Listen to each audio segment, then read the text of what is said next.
Depois de tanto tempo, eu finalmente animei de fazer uma batalha mortal. O motivo, sendo bem sincero pra vocês, é apresentar um mangá tão absurdo quanto Baki para os fãs, em termos de artes marciais, e esse mangá é top. Para alguns de vocês, o retorno das batalhas mortais é motivo de alegria, pois me pedem bastante. E eu, como sempre, digo que eu não animo muito de fazer, mas dessa vez eu animei. Então, arrebentem esse like enquanto eu apresento os combatentes do dia de hoje. Minha primeira escolha, vindo do Templo do Dragão Negro no mundo de Toph, temos um dos melhores grapplers de toda a obra, Noburo Asada, conhecido amplamente como Choshu. Com um diploma de Direito pela Universidade de Tóquio, Choshu decidiu rasgar seus ensinos e focar única e exclusivamente nas artes marciais. As pessoas, segundo ele, não respeitavam palavras e a lógica, então ele se viu constantemente sendo espancado por quem era refutado por palavras. Foi então que Choshu decidiu dar um basta.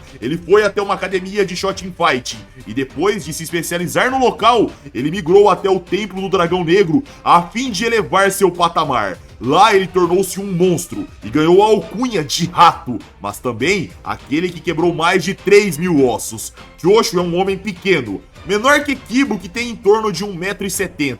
E vale ressaltar aqui, galera, muita coisa do Choshu que será dito nesse vídeo, nós ainda não chegamos na adaptação no canal, então teremos spoilers. Porém, juro pra vocês que tentarei ser o mais sucinto possível, passando apenas os feitos e não dando muitos detalhes para não estragar a experiência dos senhores com a história. Então, quem só viu até a luta do Kibo e o Choshu e não quer saber mais detalhes do que você não viu, esse é o momento que você deixa o like no vídeo e fecha o mesmo, pois teremos mais informações do que Choshu será capaz de fazer eventualmente na obra. Beleza? Dito isso, vamos continuar. Do outro lado, temos o maior representante do Aiki no mundo de Baki. Ele é o mestre que iniciou sua vida no judô e migrou para o Aiki a fim de transcender seu nível marcial. Ele foi surrado por um senhorzinho na época. Ele achava que seu judô era absurdo, ele era forte, técnico, então como ele perdeu para um senhor? Se ele perdeu, ele adotaria o Aiki para si. O velho mestre faz isso desde antes da Segunda Guerra Mundial e fez sua fama entre os maiores lutadores das partidas subterrâneas de Mitsunari Tokugawa.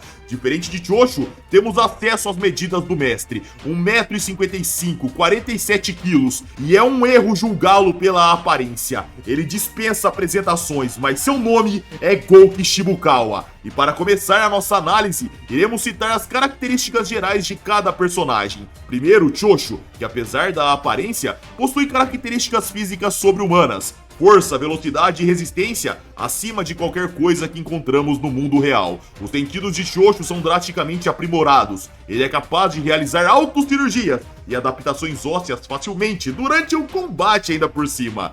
Choshu é um mestre na luta agarrada, mas também domina a luta em pé, a ponto de oferecer algum risco ao jovem Kishi Miyazawa ou Kibo se preferirem. Porém, esse não é o seu forte. Choshu brilha mesmo na luta agarrada e é considerado uma calamidade nesses quesitos. A partir do momento que esse personagem te tocar, se prepare, você terá um osso quebrado ou algum ligamento rompido, e isso é certo na maioria dos casos. Já Gouki Shibukawa também possui características físicas sobre-humanas, apesar da sua aparência senil, super força, super velocidade e super resistência. Shibukawa é capaz de ter uma percepção extrasensorial extrema. Se um inimigo irá fornecer algum perigo à sua integridade, não importa a distância, galera, seu corpo avisa. Com um cuspe, Shibukawa é capaz de acertar pontos de pressão. Logo, seu entendimento sobre o corpo humano é extremo. Shibukawa é um mestre em judô e aikido, como eu disse anteriormente, sendo esse último uma aberração total. Não importa o tamanho do oponente. A partir do momento em que ele toca em Gouki Shibukawa, se prepare para ser lançado de cara contra o solo. Dito isso, agora vamos começar a analisar a extensão das capacidades físicas de cada participante, começando pela força física, e primeiro será o Choshu,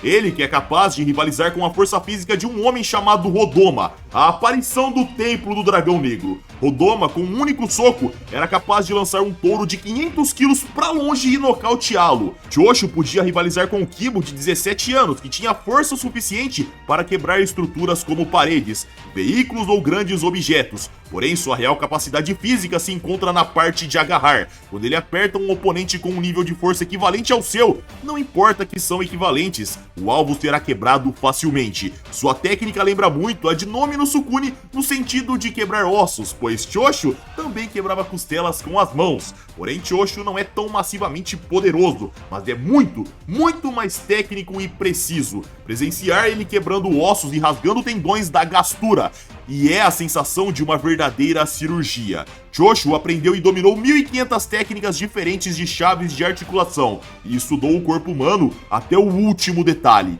Logo, ser tocado por esse homem, como eu disse lá no começo, é pedir para ser quebrado. Por outro lado, temos Gouki Shibukawa, alguém que raramente utiliza sua força, pois seu estilo é o Aiki, que consiste em utilizar a força do oponente contra ele mesmo. Porém, galera, no mundo das batalhas hipotéticas, é comum utilizarmos feitos de força e resistência como padrões de parâmetro.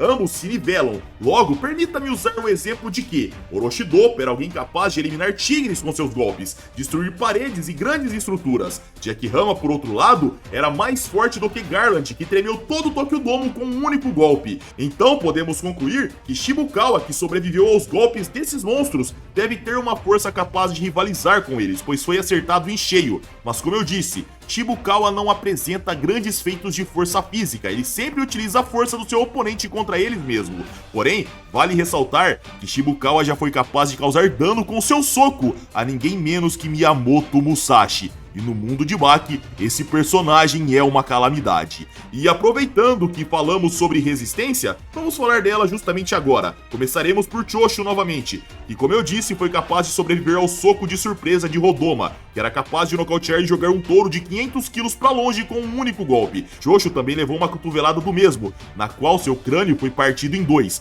mas facilmente Choshu o encaixou no lugar. Porém, o feito de resistência mais absurdo dele foi ter sobrevivido a Marvelous Barclay, um lutador que tinha um gancho de direita de 1.4 tonelada, como se fosse um veículo te atropelando. Choshu é capaz de ser estrangulado por 2 minutos e 36 segundos e pode passar absurdos 10 minutos embaixo da água. Logo, resistência é sim uma máxima desse lutador. Enquanto Shibukawa, como eu disse anteriormente, foi capaz de resistir a alguns golpes de Jack Hama na época do torneio máximo. Jack era mais forte que Garland, que tremeu todo o Tokyo Dome num único golpe, e Shibukawa não levou poucos golpes de Jack, levou inúmeros, teve partes arrancadas como tendões, e continuou lutando mortalmente. Mesmo sendo pisado no pescoço, acertado no rosto, mordido, Shibukawa não morreu. Então podemos concluir que seu nível de resistência também é bem elevado. Agora vamos para a parte da velocidade de movimento e reação. Choshu é um lutador capaz de rivalizar com Kibo em velocidade. Kibo é claro de 17 anos, não o atual. O rapaz havia enfrentado Samon em torno da mesma época, alguém que podia desviar de tiros desde que não fosse pego de surpresa. E agora, quem tá acompanhando o Tofi no canal sabe que eu fiz uma gracinha de mau gosto aqui, então me perdoem. Mas voltando, Choshu tem esse nível de velocidade. Provavelmente está além de Samon, pois ele foi capaz de mover seus ossos para desviar de um jab de Garcia. E falando em jab, Choshu é capaz de aplicar chaves de articulação tão rápido como os jabs que ele pode desviar. Então imaginem aí, galera, uma finalização vindo além da velocidade de um tiro. Seria absurdo, não? Já Shibukawa é alguém que também é capaz de rivalizar velocidade com lutadores que são capazes de desviar de projéteis e ir além, lutadores capazes de sumir da visão humana. Esses encontrarão dificuldades de enfrentar alguém como Gouki Shibukawa. Katsumi Orochi, por exemplo, que ultrapassava em muito a velocidade do som, teve seus golpes evitados por Shibukawa muito facilmente. Então, galera, com tudo isso analisado, podemos concluir algumas coisas para darmos os resultados. Em atributos, Gouki Shibukawa lidou com calamidades acima dos monstros que Choshu enfrentou. Choshu enfrentou nomes como Garcia, Kishi Miyazawa e Barclay, lutadores poderosos. Porém, Shibukawa enfrentou nomes como Doppo, Miyamoto Musashi, Katsumi Orochi, Jack Hama e entre outros monstros. Enquanto estamos falando de oponentes que quebram paredes pro lado de Choshu e são capazes de causar leves tremores, Shibukawa enfrentou monstros capazes de tremer quarteirões, fora que a velocidade do mestre também é superior. O que restaria para Choshu pontuar nessa batalha é a capacidade da luta agarrada. O Aiki de Shibukawa normalmente utiliza a força do seu oponente contra ele. Logo, se Shibukawa é mais forte que Choshu, seu Aiki não seria de grande valia, pois ele já é mais forte. Porém, a força, velocidade e resistência superior, na minha opinião, colocaria o grande mestre como franco favorito para vencer essa batalha. Acredito que se porventura o Choshu conseguisse agarrar o Shibukawa, aí sim o Aiki poderia ter alguma valia, junto da força superior, pois vimos Shibukawa negar totalmente nomes como Nomi no Sukune II, colocar Miyamoto Musashi para deitar com um aperto, um oponente extremamente técnico. Ele dobrou e quebrou o punho de Oliva Biscuit, um monstro em atributos físicos. Obviamente esses feitos não são frutos da força física, mas sim de um polimento marcial extremo, que ao meu ver complicaria em muito a vida de Choshu. Porém, essa é a minha opinião, o meu ponto de vista, eu quero saber a opinião dos senhores. Se concordam, like para ajudar o canal, se não, dislike, não tem problema nenhum, e se não são inscritos, se inscrevam para nos ajudar. Caso você não esteja acompanhando o TOF, eu convido você a conhecer. Vou pedir pro Apo colocar aqui o link que vai redirecionar você para a playlist de TOF, e eu garanto, tá muito bacana. TOF é um mangá enorme, e muitos de vocês não vão se arrepender, caso vocês curtam Baki, Kengan Ashura, Kengan Omega e mangás do tipo. TOF aqui no ocidente é bem esquecido, pouquíssimas pessoas comentam, porém lá no oriente ele é dito como um mangá capaz de rivalizar com Baki. E eu assino embaixo essa fala, tá galera? E vocês sabem muito bem o quanto que eu gosto de Baki. Então se for do seu interesse, venha conferir TOF aqui no canal. Caso vocês queiram vídeos exclusivos também, que não podemos postar publicamente, quando a gente virar membro do nosso canal, temos uma porrada de vídeos exclusivos, o clube de membros está bem recheado, então o primeiro link fixado redireciona vocês para o clube. Minhas redes sociais vão estar aqui na tela, caso queiram me seguir, e é isso aí galera. Eu tô indo nessa, um abraço, fiquem com Deus e tamo junto!